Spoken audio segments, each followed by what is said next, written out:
siya din ang nagbili na huwag namin ipaalam sa iyo yung tungkol sa kanila ni Javier. Dahil baka Para hindi sila mabisto. Tapos uuwi ako, ito yung madadatnan ko. Lahat ng pinaghirapan ko na baliwala. Parang napunta lang sa wala.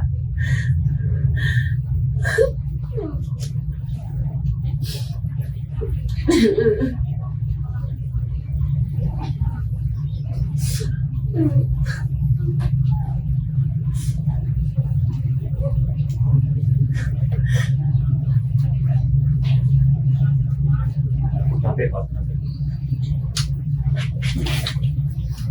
Mas mag-grocery doon. Maraming bigay doon. Mas bigay yung kanina doon.